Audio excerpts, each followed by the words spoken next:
Welcome to the Get Over Yourself podcast. This is author and athlete Brad Kearns discovering ways to be healthy, fit, and happy in hectic, high-stress modern life. So let's slow down and take a deep breath, take a cold plunge, and expertly balance that competitive intensity with an appreciation of the journey. That's the theme of the show. Here we go. The Get Over Yourself podcast is brought to you by Almost Heaven, beautiful compact home use sauna kits, ancestral supplements, grass-fed organ meats in a capsule, DNA Fit, genetic testing for custom diet and exercise recommendations, Integro Health, high-potency liquid probiotic called Flourish, Organifi, organic powdered superfoods, delicious green, gold, and red powders, Wild Idea Buffalo, sustainable, grass-fed, beyond organic, and check out the bradkearns.com/shop page. That's my personal selection of favorite products for health, fitness, and peak performance. And here we go with the show. This is where the system breaks down even more. It's that when we go to the so-called experts, who are no longer experts, and ask them for advice, which they shouldn't give because they're not experts, because they're overfat, they're smoking, they're unhealthy, and they're gonna tell the patient, here's how you become healthy. Well, that doesn't work. Excess body fat does produce inflammatory chemicals, so there is a connection there. You know, it's the chicken and the egg thing.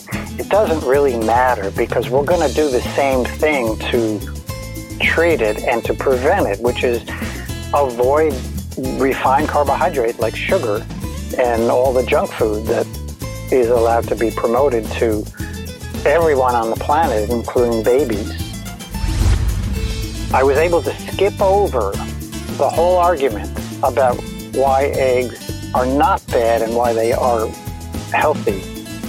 And I just said, you know, now that the egg scare is over, here are some great reasons to eat eggs.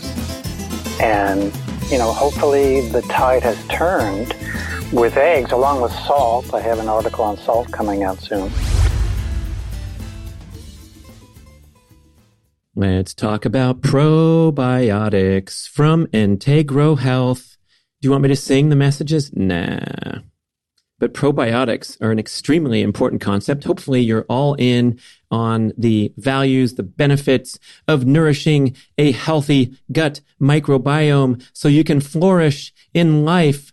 And that's the name of Integro's product, Flourish, a unique, extremely potent, living liquid probiotic. Yes, it's liquid form. How is it different from other probiotics we usually see in pills? This is the message from Integro. Microbes continue to thrive and metabolize in their own milieu. Do you like when companies use the word milieu to describe their product? I do.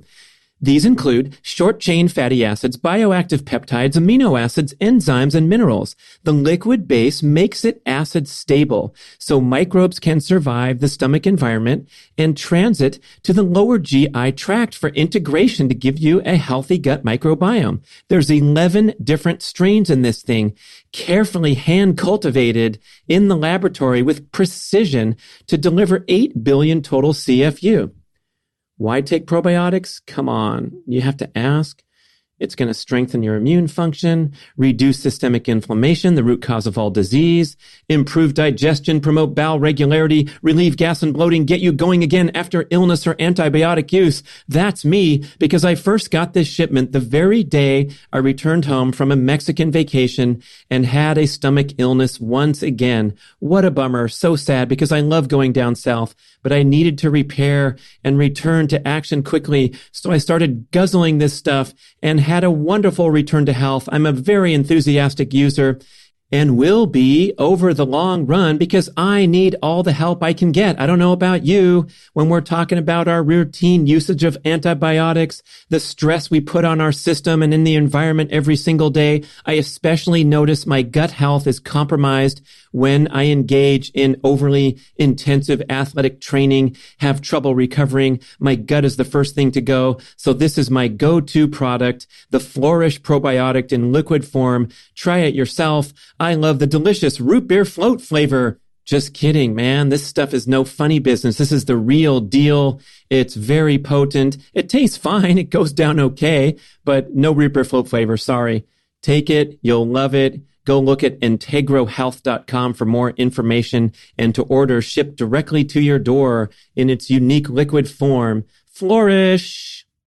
Hey, listeners, I'm so pleased to introduce you to one of my old friends and heroes and inspirations dating all the way back to my triathlon career. His name is Dr. Phil Maffetone, prominent author and forefather of the aerobic training movement. He's now finally getting his due after saying these important talking points that were so radical and discounted 30 years ago. And now we're finally realizing the importance of a healthy, nutritious diet that eliminates those refined carbohydrates that humans, endurance athletes lived on back in the day, and also slowing down and monitoring your aerobic training heart rate so that you don't overstress and fatigue yourself, which also has been athletes banging their heads against the wall for decades, finally coming around to what they call the MAF approach, M-A-F.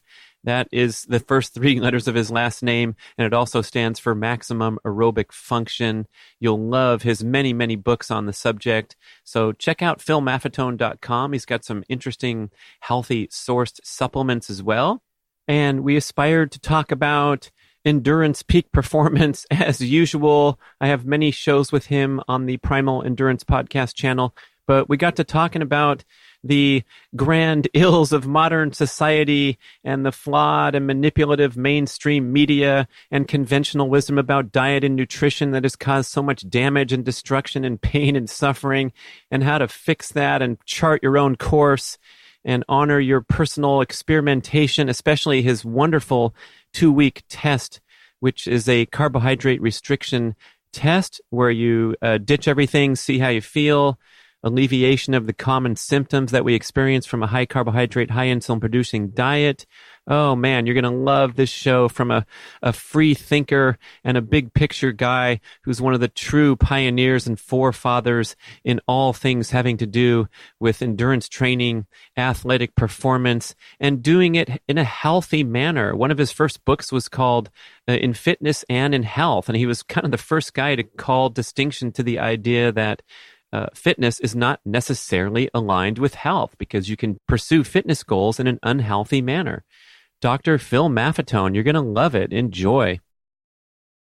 It's a passion because long ago I had this crazy idea that I wanted to help people. I wanted to help people be healthy and fit. And it was the journey I was on, and I wanted to be the Johnny Appleseed of health and fitness and help others while I was helping myself. And in order to do that, you have to battle. You have to battle politicians. You have to battle the media. You have to battle corporations, and that's not easy because they have a lot of money. So it's frustrating, and so I get pretty passionate, and sometimes say things that sometimes is offensive, but that's too bad. Well, that's also what's beautiful about today is that you don't have to, use your PR firm to get you 3 minutes on the Today Show to spread the word. And everything was so filtered and, filtered through the giant pillars of media. We were talking just before we recorded about, the LA Times and the New York Times. And if you can get the story about your book in the health section, it'll help your sales so much. And then they'll take your interview and sprinkle in quotes from some random doctor discounting everything you said. And that'll be the piece that goes out in the New York Times. And now we can turn on a recording device on a podcast and, get the unfiltered scoop from Dr. Phil. So start rolling, man. We're not gonna edit you. We're not gonna edit you. Good. I even in this media, we have to for listeners and for us, you and me, we need to differentiate our opinion from making factual statements. If I say sugar's bad, that's not my opinion. There's a consensus about that. There's a consensus about junk food. There's a consensus about beating your body up when you're training for a marathon or a triathlon. And there's this weird thing that people don't accept facts. They think everything's an opinion. And then sometimes it drifts over to religion because, science is all one big question mark and everything's a theory. There's no facts. And then it'll get into philosophy and. Well, go there. It's tough because you can draw upon science to make your point, whatever your point is, and that confuses me as a non-scientist. And then I have to always bring in, especially when it comes to the fitness realm. I have a long personal experience with training at an unregulated heart rate and getting injured, and then going back and reading the magazine saying that high intensity workouts develop fitness faster than the slower ones. So you should do only those, and all this stuff that's, doesn't jibe well with common sense. So there's no hard and fast rule to just say, show me the science, which a lot of people say. And I'm like, okay, I'll show you some stupid science that's never worked and zero elite athletes have ever followed this. Then we're back to kind of, the he said, she said type of strategy. Right. It gets to be emotional, and what you mentioned is is really great because you mentioned experience, and experience is a very valuable lesson. And I often use experience. That's in particular clinical experience. So here's what I found when I was in practice. I was seeing hundreds and hundreds of thousands of athletes. Here's what I found. A high percent of them did this when that happened, and that's a very valuable bit of experience. We have to take that and do something with it. Does it correspond to some scientific study, or is there a logic behind? Can you explain it scientifically, or not? And so it's all tied together. It all comes down to simply that we're all individuals, and although we have an awful lot in common, we all have 5 fingers and 5 toes and 5 fingers on the other side and 5 toes on the other side. But we want to personalize our journey in life. Otherwise, it's pretty boring.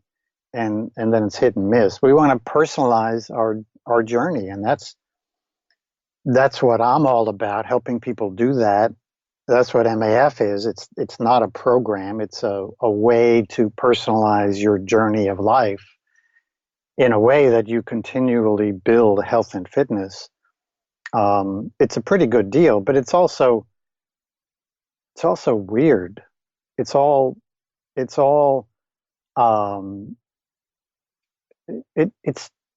different because in our society, everything is cookbook. Everything is, oh, you want to run a marathon? You got to run 100 miles a week. Oh, you want to get strong? You've got to go to the gym and watch yourself in the mirror, and it's got to hurt. You want to do that? Okay, here's the cookbook. You want to lose weight? You do that. I wish it was that easy. Then I wouldn't have to do all this crazy stuff. Why do we look for that type of solution? Just so we don't have to think as much? Yes, that is exactly the reason. And, decades ago, and this goes back, to early in history. It goes back to how dictators were able to do what they did. But, in the 50s, the marketing boom came about in part because psychologists saw this interesting relationship with how people decide how they're going to choose something. How are they going to decide about buying a car? How are they going to decide about buying this food product? And what they showed was that there are two ways that our brain works. One is an instant gratification, a simple got you kind of thing.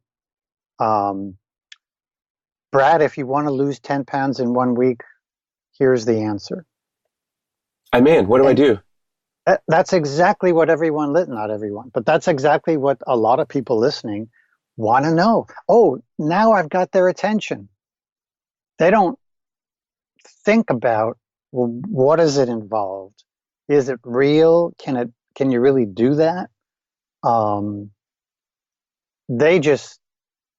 It's the sizzle. They buy the sizzle, not the steak, to quote an old marketing person. And that instant gratification, that quick fix, is a reaction by our brain. It's more of an amphibian brain response. We see a bug and we grab it. We don't think about it. Hey, that bug, it's kind of green. I wonder if it's not ready to eat yet. No, we just grab it and run.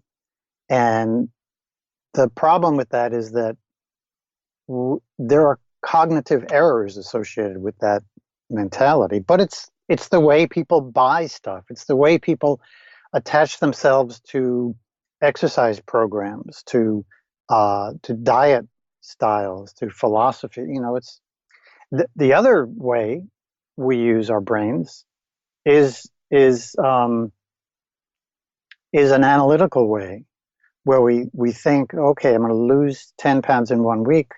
Let's see, what am I going to have to do? Let me see what it says about the foods I'm going to have to eat and the foods I'm not going to have to eat, and how am I going to be able to do that? I have to bring my food to work, and you go on, and you think about this for a while, sometimes days, and then you conclude that this doesn't make any sense, or you conclude, let's give this a try. And people don't respond that way. And one of the problems I've always had, it began early in my practice when I recognized it, is that people would come in and say, well, I'm getting too much body fat. I don't understand. I'm training even more, blah, blah, blah. And I talk about burning fat calories and sugar calories, and how carbohydrates increase insulin, and that impairs fat. And then they'll say, well, my friend, he just went on a low fat, low calorie diet and lost weight. And it's, and I'm thinking, God, I just poured my intellectual heart out to this patient to help them understand how they could be healthier, and they didn't hear a word I said. All they know is that their friend went on a low calorie, low fat diet, and so that and I've seen it in writing. I've seen, way back. You remember my early articles, my first book, a lot of those things were, here's how you do it. And there was not too much explanation, not a lot of science behind it. And I got into writing science as time went on because I thought people wanted that. I enjoyed it. And it almost made things worse. You read a whole book about, how to run a 1:59 marathon, and you say, yeah, but my friend knows a guy who always runs under 3 hours in Boston, and he eats a lot of junk. Well, where in the world does that come from? So it sounds like we're bouncing back and forth between this reptilian brain that's not highly functioning, and then we're going into analytical, and then jumping back to these random conclusions that kind of negate how you poured your heart out to the patient. Is that what's going on? Yeah, it goes back and forth. In psychology, it's called System 1 and System 2 thinking, and it's been applied to economics. And there have been 2 Nobel prizes won for both those ideas. And I just actually submitted an opinion paper with my friend Paul Larson to one of the big public health journals to say, hey, this is one of the big problems we have in our society, and we wonder why we can't keep up with healthcare expenditures. We wonder why 91% of Americans are overfed. We wonder why 80% of Indians are overfed. And here is the one of the big problems is how companies are allowed to convince us to be unhealthy. And with the recommendation that, hey, we need to do something about this on a public health level, because we've done things in the past that have succeeded. Most people wear seatbelts today. It's an automatic thing. We've taken that System 1 mechanism, and as reptilian as it is, it can be used for benefits, because now when we get in our car, we put on our seatbelt. Even the movie people, show you that. We brush our teeth. We wash our hands. These are examples of public health activities that have been very successful in preventing serious health problems, and yet we don't use them for the bigger things, the common sense things, like here's some junk food. This is so good you can give it to your baby. So it's really unfortunate. And in sports, if that's what we're supposed to be talking about, it's used the same way. It's used by magazines. Run your best 10K in 3 weeks of training. It's entertainment. It's emotion. It's the sizzle. And you got to get to the steak. Whew. But then when we get to the steak and you're reasoning with this patient for 30 minutes, what's the magic formula to trip them out of that sizzle brain that will go down to the parking lot and talk to someone else and change their mind completely and depart from whatever best laid plans? A good question. I think you have to grab them with both your hands really hard and shake them, and just keep shaking them until no, only kidding, partially. Well, as an author, I mean, that could be a writing strategy in on a serious note, where you come out swinging, with the gloves off. It might be a necessary strategy, just like we got started talking on the show.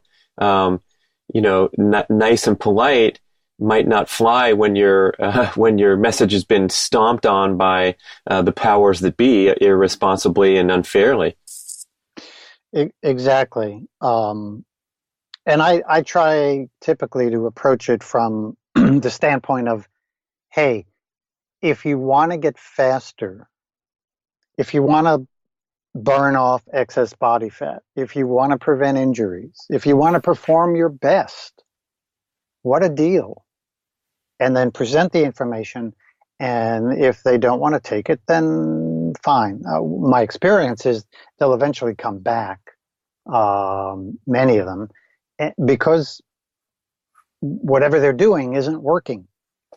Aha. So we talk about not addressing someone until they're ready to receive. So maybe when you get to that point of desperation, your reptilian brain will relax a little bit. You'll listen a little more carefully. Those emotions and all those things that kind of sent you down the crazy path, buying the latest, greatest magical product. Now you're going to be a little more receptive due to pain and suffering, I suppose. That's the key word, pain and suffering is a part of it. And yes, that gets people's attention. Not that they're in pain. They almost feel they should be in pain. But when and I've experienced this in practice, and it's really gotten me literally into all sports, because I've worked in all sports.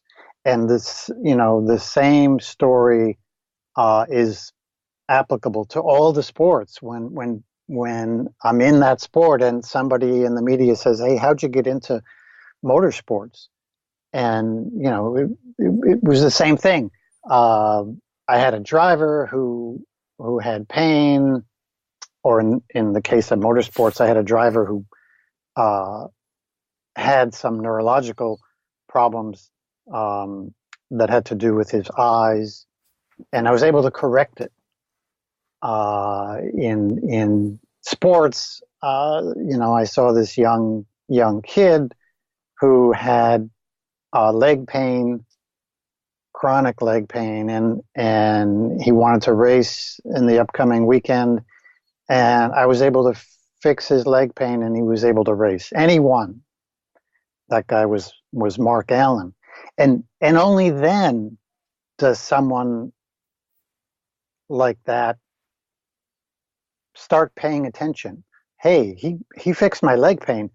What else can he do for me? And that gets their attention.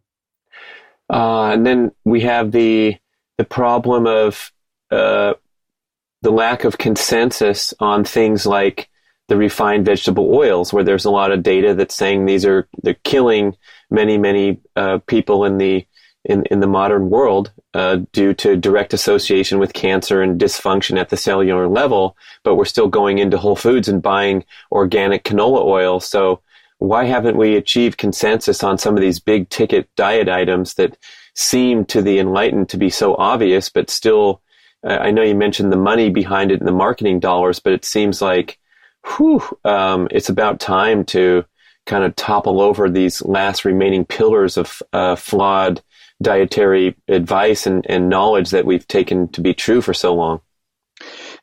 You're right. and that was one of the points of my opinion piece to the journal that I submitted this System 1, System 2 thinking article to about health and fitness, is that it's time we stop playing these games.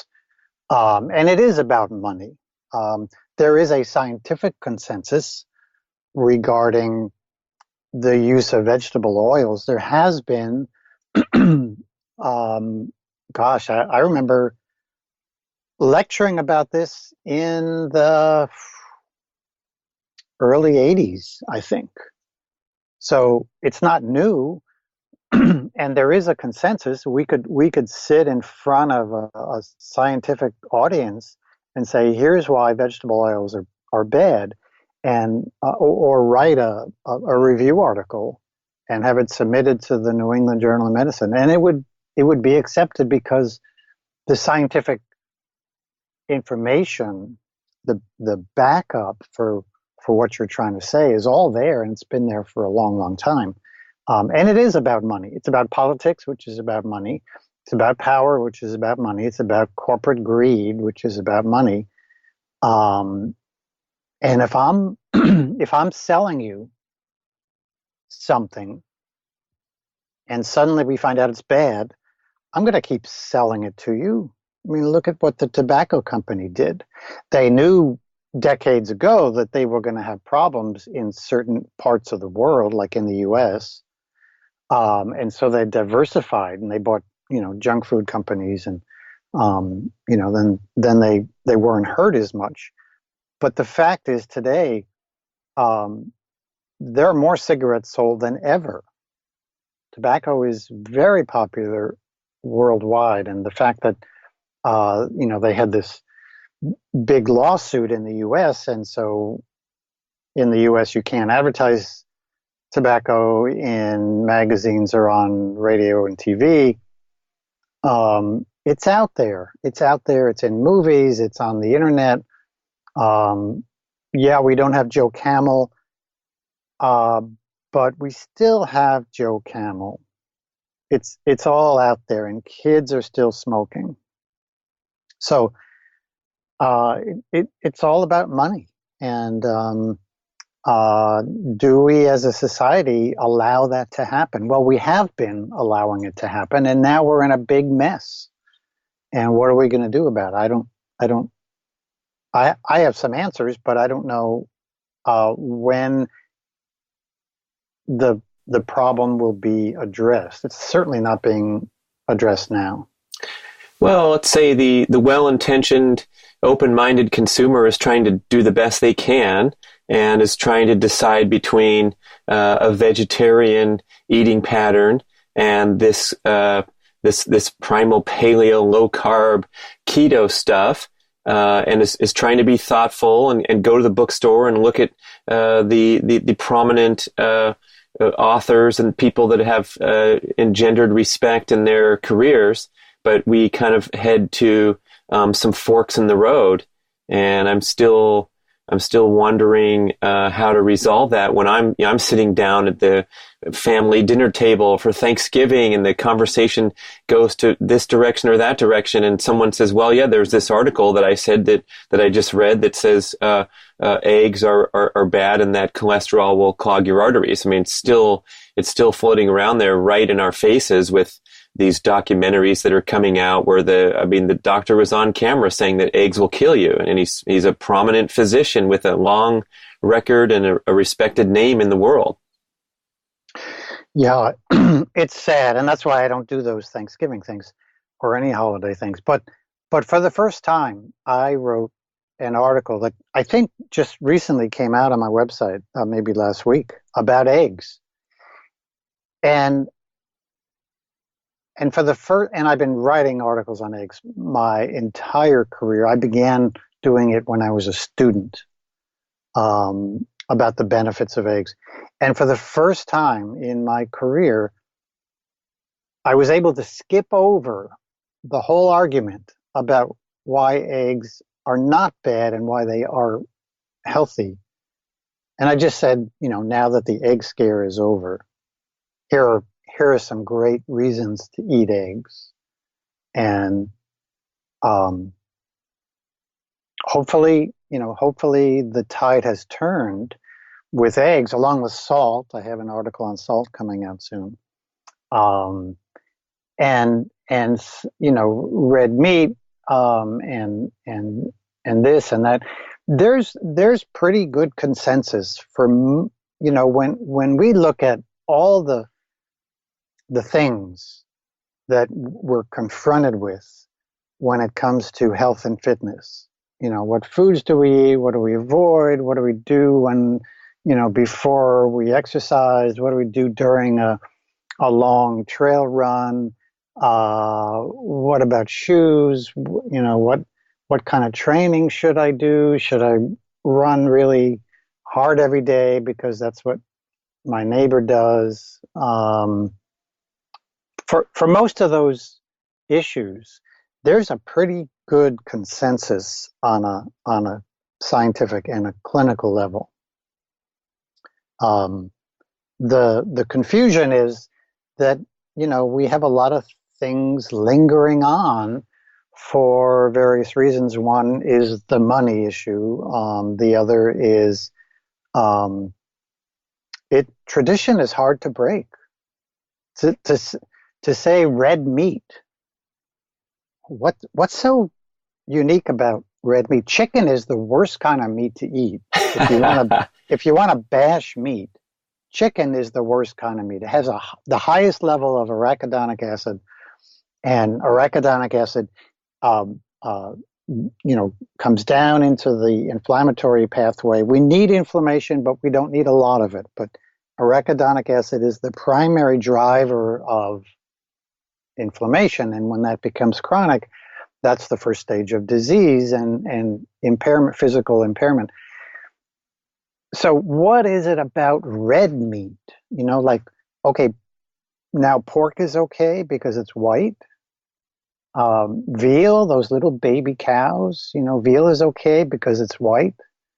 So there's this incredible tradition, which is always tied in with emotion. Red meat elicits an incredible emotional response in almost everybody, whether you eat red meat every day or not.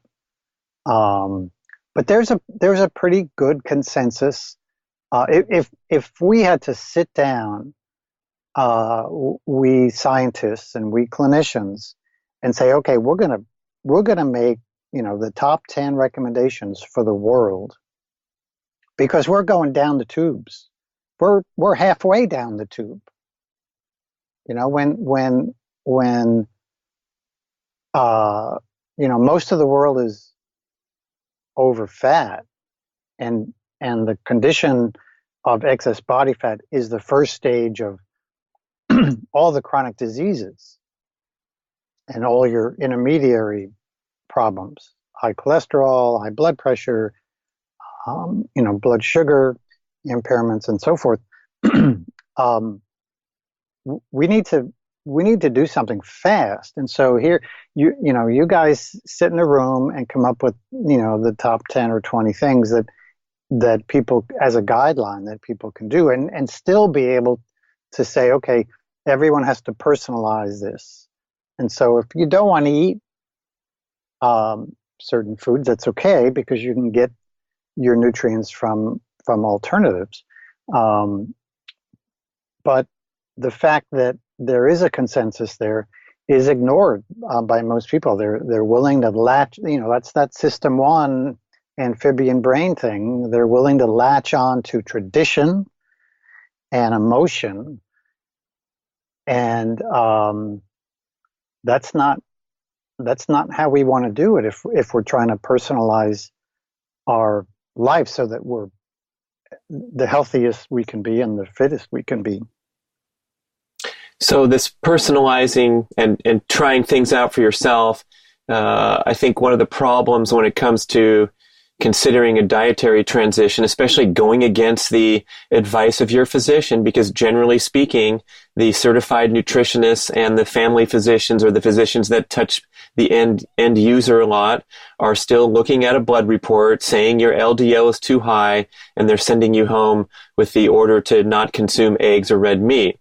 And then when you try things out for yourself, you can't tell for 20 years that the oil that you're pouring over everything is going to kill you. So we don't have that immediate instant gratification to change behavior, such as when we slow down our workouts and then 6 weeks later we're setting PRs because we've moderated the stress response of our crazy training schedule. That will stick, and then Mark Allen will keep coming back to you and asking you for more guidance. But with that diet part, what do we do with the idea that A, we're still receiving tainted advice from people who shouldn't be giving advice, and then B, that we can't tell right away? In some cases, I know we can start losing weight if we cut our carbohydrate intake, but on those other big picture items, what is the consumer to do?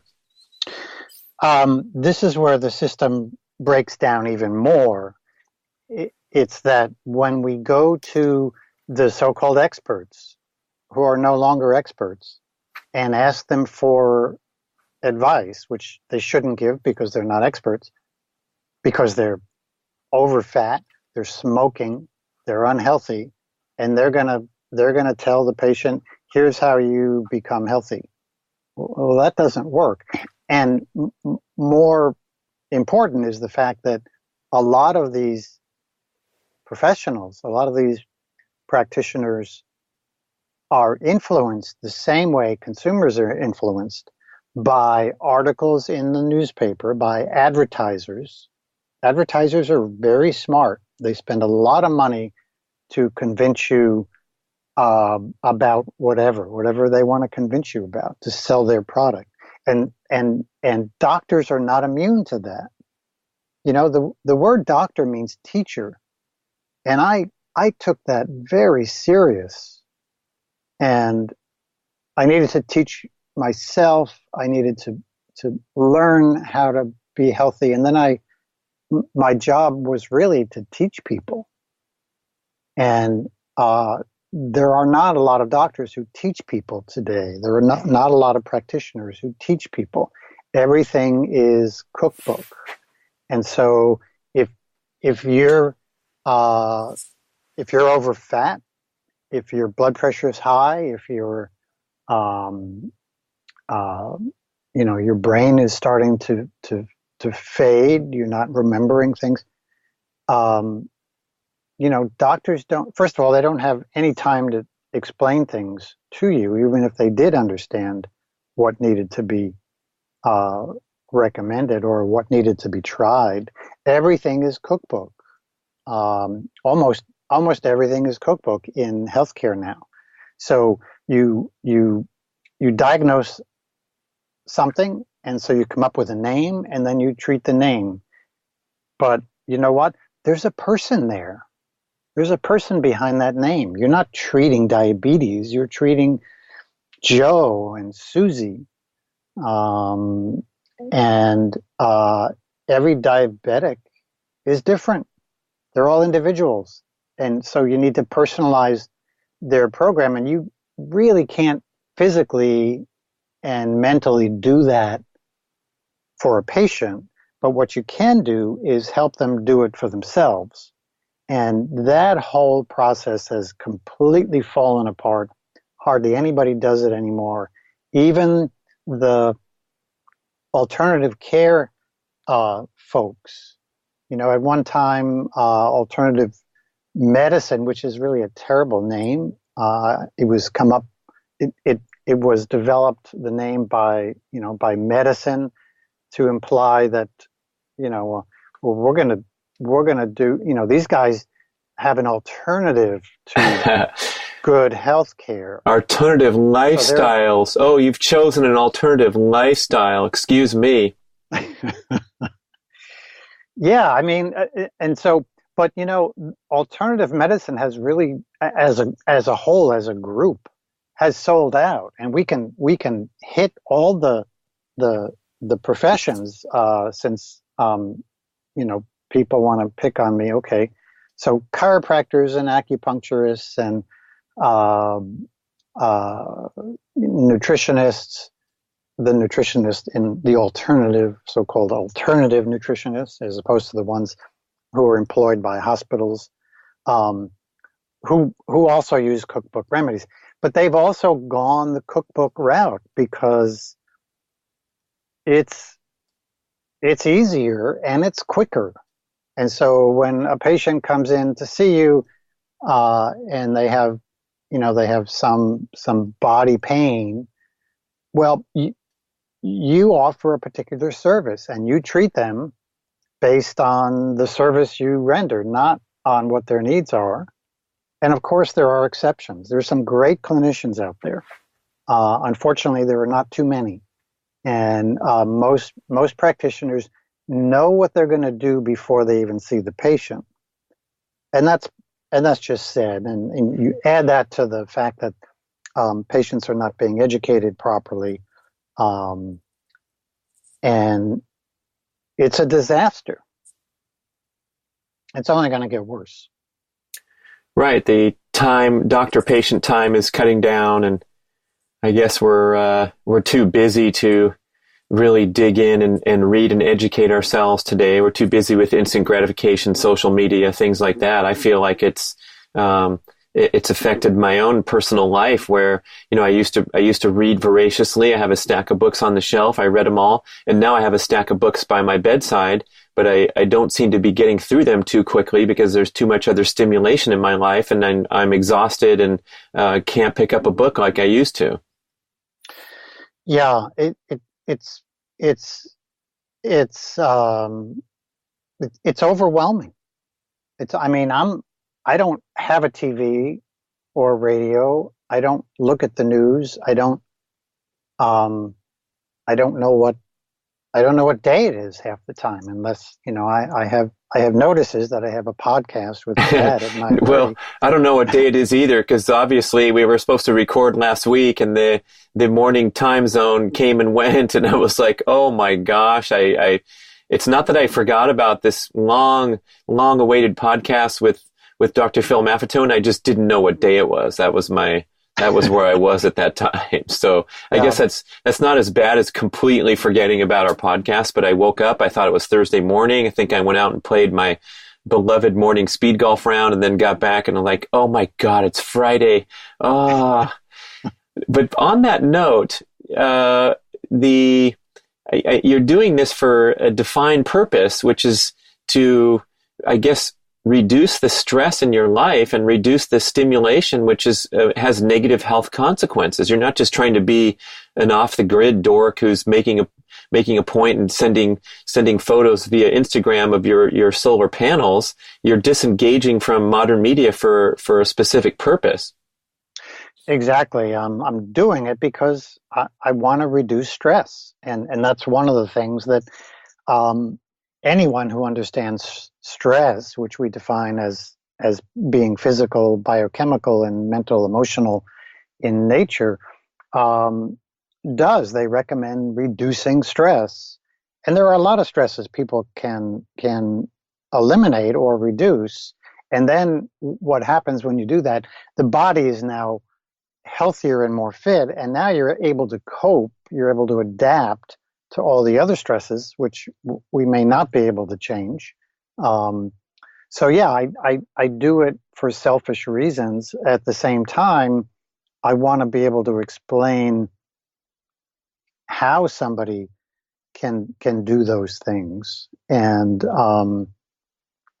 it's really, the stress thing is really what it's all about.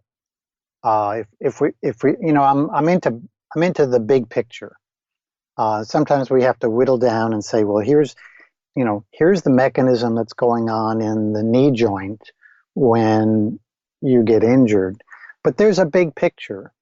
And that's a really nice place to start, because when you see the big picture, you see what are the things that I want to devote time and energy on to help myself, to help become more healthy and become a more fit person, improve my natural human performance, whatever that may be. And stress would be, in a general sense, stress would be the only thing we need to worry about by definition, because all the physical things that you and I have talked about over the years in terms of training, how do we run a better marathon, et cetera, all the things we've talked about regarding food and nutrition and all the bad oils and hydrogenated fat and, well, now they call them trans fats, synthetic vitamins, all this.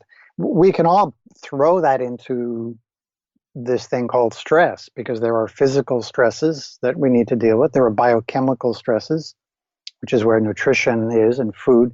And there are mental, emotional stresses, which is our education or our miseducation. Pain is there too. Pain is something that is an emotion. And so when we put all that together, we say, well, now I'm really confused. Now I'm overwhelmed, because if I make a list of all my stresses, which I recommend people do, it's unlimited. I mean, I've got, I'm up to 57 physical stresses I'm under. I've got, 107 biochemical stresses, and I've got all these mental emotional stresses, many of which I really can't even define, but I know they're. So what do I do? And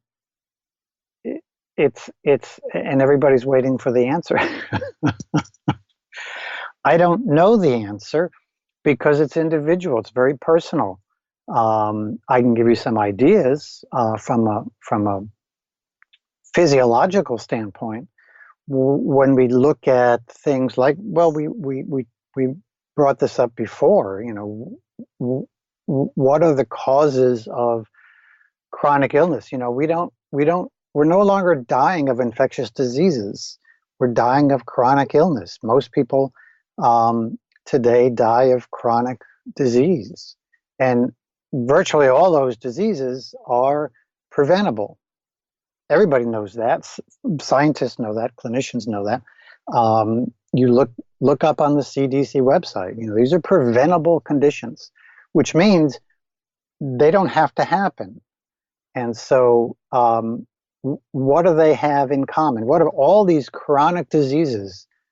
Cancer, all the cardiovascular diseases, heart attack, stroke, etc. Diabetes, Alzheimer's, those are the top causes of death in the Western world.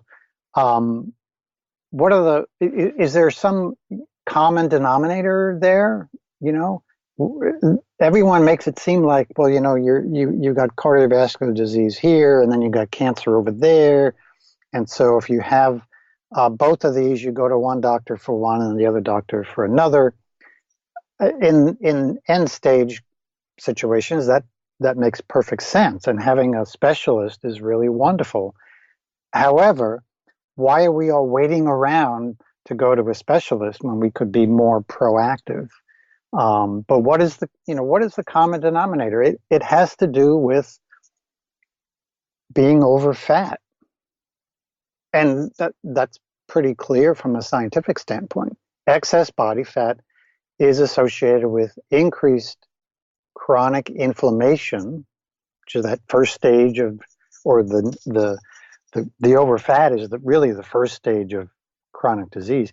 But chronic inflammation, and then carbohydrate intolerance, insulin resistance. That's the triad that is the beginning of the process, and then that trickles down to elevated LDL cholesterol and elevated blood sugar and creeping up blood pressure and et cetera, et cetera. And then in the end, that leads to a diagnosis of disease, heart disease, cancer, diabetes, Alzheimer's. And so if you want to attack those problems, don't look for the vitamins that help diabetes. Don't look for the magic heart diet, because there isn't one. They're all tied in with the causation of all those conditions, which is, the chronic disease, is this wide spectrum of individual illnesses. And if you trace it back to the top, where it all begins, it's with excess body fat. So the triad is chronic inflammation, carbohydrate intolerance, insulin resistance, and then that's leading us down the road to your term of overfat. If you can describe that a little. The overfat occurs first, and I had an interesting discussion with one of the journals where I submitted one of my overfat papers, and it was about this issue of, does excess body fat contribute or cause chronic inflammation and carbohydrate intolerance, which is also called insulin resistance. And I think today we could say it does. I think when you talk to scientists, they want to go out of the way to be objective. And so I used to call it a triad. But the overfat excess body fat does produce inflammatory chemicals. So there is a connection there. It's the chicken and the egg thing.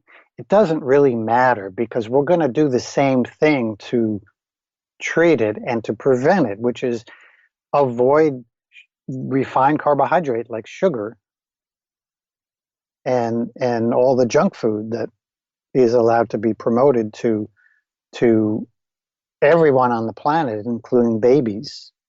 And when you start seeing, I did a paper with a colleague on the overfat pandemic in India. And when we think of India, we think of people that are starving. Well, 80.5% of Indian adults are overfat today. What's going on? Well, I'll tell you what's going on. The Western world sent them junk food for decades. And that's how they all of a sudden become overfat. And of course, when you're in India, you see all the fast food chains on all the street corners, just like you do in the US. And so, avoiding that food, avoiding the junk food, primarily the oils are bad, the processed meats are bad, the chemicals they put in these things are bad, but the refined flour, which turns to sugar very quickly, and the sugar itself has to be eliminated because that's what makes people overfat. And if you want to reduce your body fat, you're never going to do it successfully and permanently unless you get rid of the sugar. When you say overfat, to be distinguished between the visible obesity. The Indian study I did, we found that 40% of the normal weight non-obese people, adults, were overfat. So you could be normal weight and non-obese, and in the West, it's only about 20%. That was one of the interesting things discovered there. But you can be normal weight and non-obese and still have excess body fat. And there's the best way to determine this is to measure your waist. And your waist should be less than half your height. It's really quite simple. This is a very scientific way to evaluate. You can go out and get your DEXA scans, but you're going to have to get them on a regular basis. That doesn't make any sense. The calipers are iffy. The water weight is very accurate, but nobody does. Almost no one does those anymore. I used to have somebody come to my office and literally put together a water bath where we'd weigh people. And I've been following the waist measuring techniques over the years. There've been a number of them. Waist to hip ratio and all this stuff. And really the best one today, the most scientific, most accurate assessment in all individuals, because some of the different ethnicities affect the determinations of body fat. So this eliminates that, and you can also use it for children. It's basically that your waist should be less than half your height. And if it's not, you're overfat. And that's because male or female, the unwanted storage in the midsection is different than the distribution across the body? Well, it is different for sure. The addition of body fat over the years with people is more easily measured in the waist because there's a prevalence for that mechanism to happen. Now, what you bring up is another very important thing, which is that belly fat is the worst kind, almost the worst kind of body fat to have, because it's metabolically active. It produces more inflammatory chemicals. It has a negative impact on our physical, biochemical, and mental, emotional body. The other bad area of body fat is related embryologically, and that's the fat around the heart. And once in a while, the discussion about fat around the heart is a little bit complicated, and so you don't read about it very often. But I've talked about it a lot, and the fact is, if you want to know what you have around the heart in terms of do I have a lot of fat around my heart? Should I be concerned? Just look at your belly, because what goes on in the belly goes on around the heart in terms of fat deposition.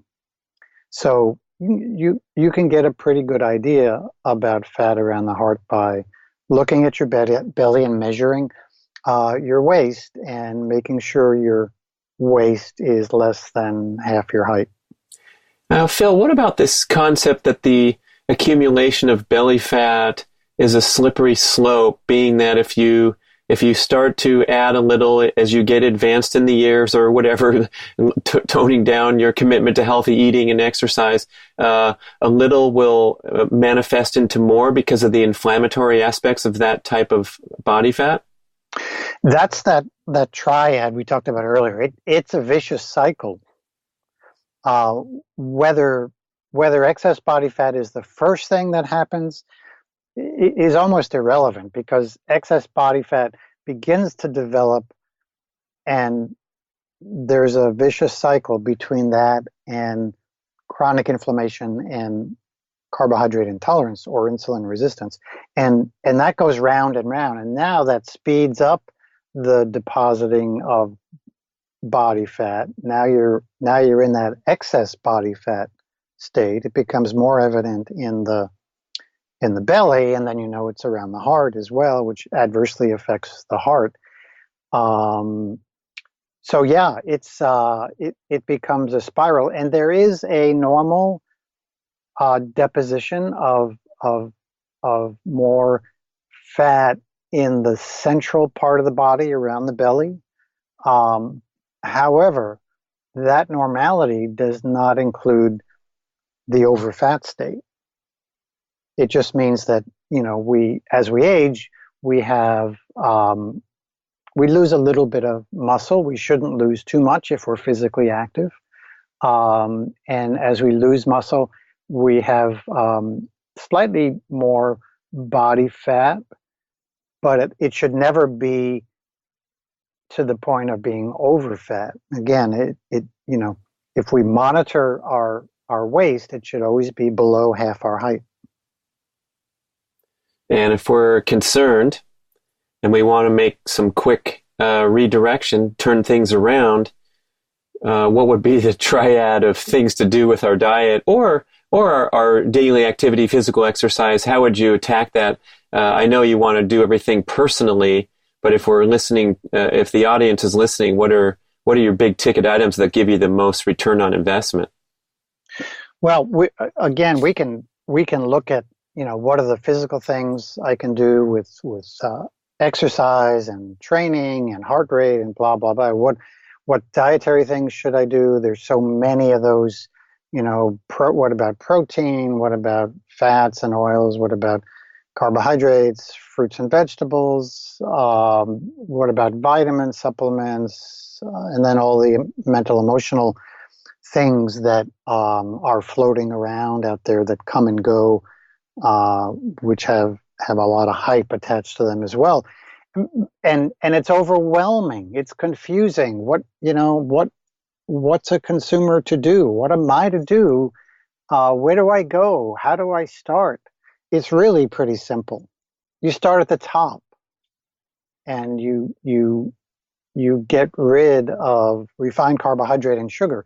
And what I learned long ago is that I didn't want people to just believe what I say. Some of them were fine doing that, but I want them to experience what it's like to be without sugar. And so I developed this thing called the 2-week test, whereby you test yourself over a 2-week period where you eliminate all the refined carbohydrates. So no flour or corn products, no sugar, no added sugars. And then after 2 weeks, you sort of assess and then reassess yourself. So make a list of, pretend you're sitting in front of a doctor who's actually listening to what you're saying. Tell me all the problems you're having. Well, I'm hungry a lot. I'm overfed. I'm fatigued.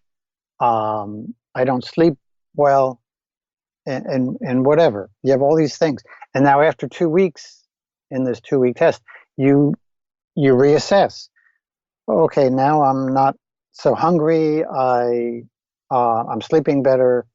My energy is really good, or whatever. And then you say, okay, so now I know that eating junk food carbohydrates is bad, which everybody already knows, but now you've experienced it. Now you know what it feels like to be without it.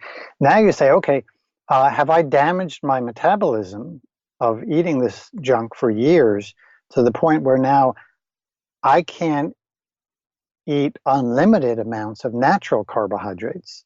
So let me experiment with some natural carbohydrates, and let me see what my limit is. Can I really eat 10 pieces of fruit a day? Can I really have, beans and brown rice as a meal? And you may find that you cannot. You've got some limits on the natural carbohydrates as well. If you're young enough, you may not find that that's the case. So that's personalizing a primary cause of many of these conditions. And when you go through that, you will become a healthier person and a more fit person. And if you happen to also be a runner, you're going to run a better 10K. You're going to run a better marathon. Your injuries are going to tend to go away. You get rid of even a little bit of body fat, and running economy can improve significantly. So that's where we start. Right. And oh my gosh, the results that I've experienced from telling people to do the 2-week test for many, many years now, it's so simple. People can agree to do it. It's not a long time period. And people literally will come back and say, I lost 11 pounds. I lost 7 pounds. And we know now that some of that weight loss is body fat, and some of it excess body fat, and some of it is just the reduction in inflammation from taking these toxic foods out of the diet, even for a brief period of time.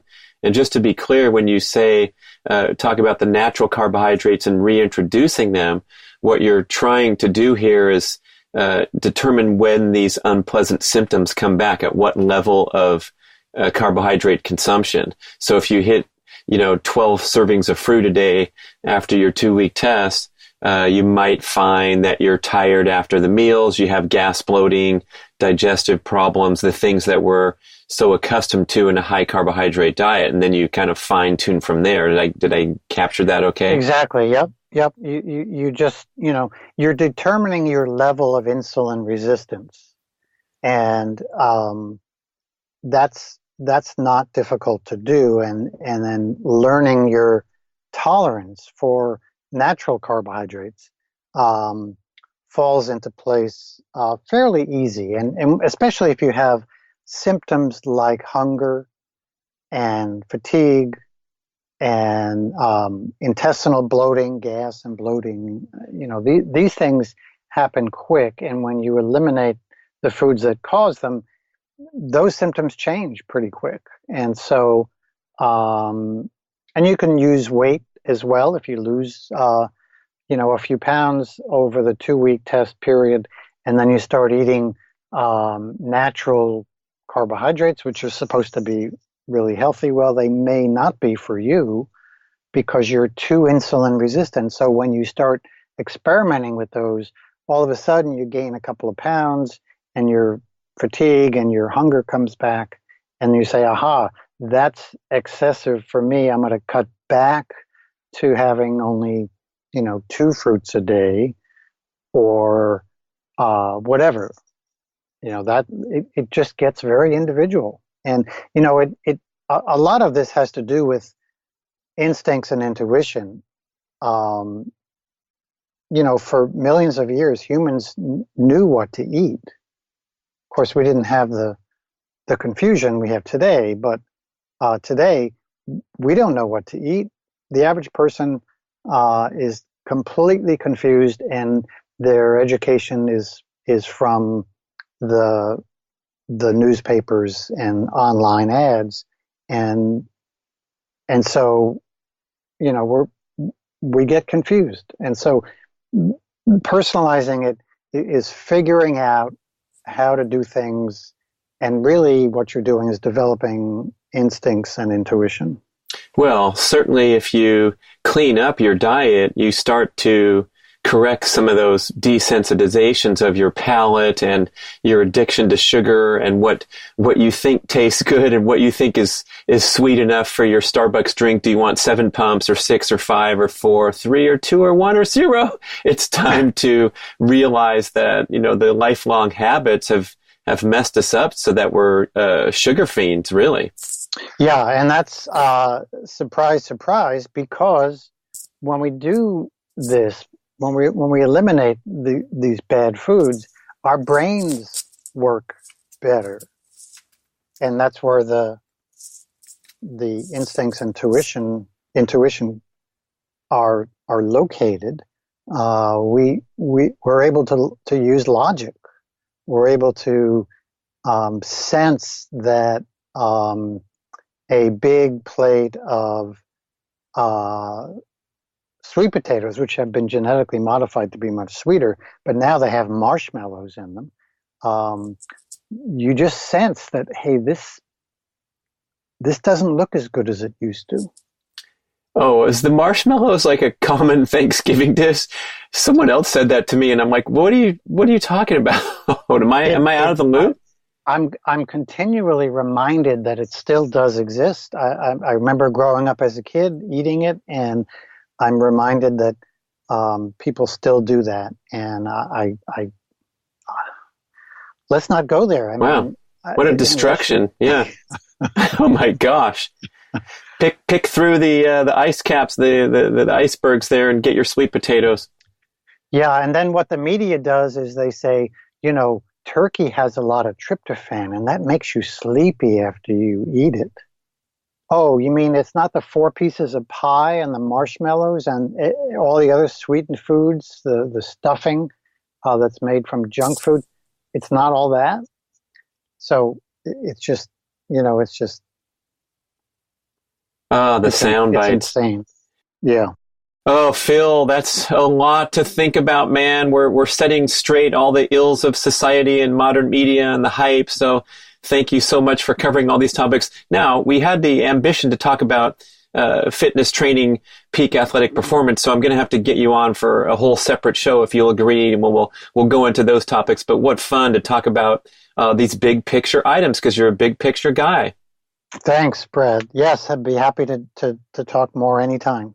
Okay, go check out philmaffetone.com. I especially love your naturally sourced supplements. I'm going to ask you a little bit more about that in the next show.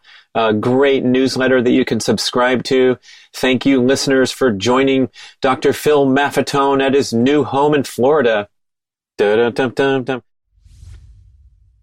Thank you for listening to the show. We would love your feedback at getoveryourselfpodcast@gmail.com.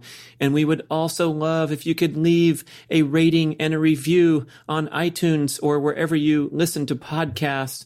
I know it's a hassle. You have to go to desktop iTunes, click on the tab that says ratings and reviews, and then click to rate the show anywhere from 5 to 5 stars. And it really helps spread the word so more people can find the show and get over themselves, because they need to. Thanks for doing it. Let's talk about ancestral supplements.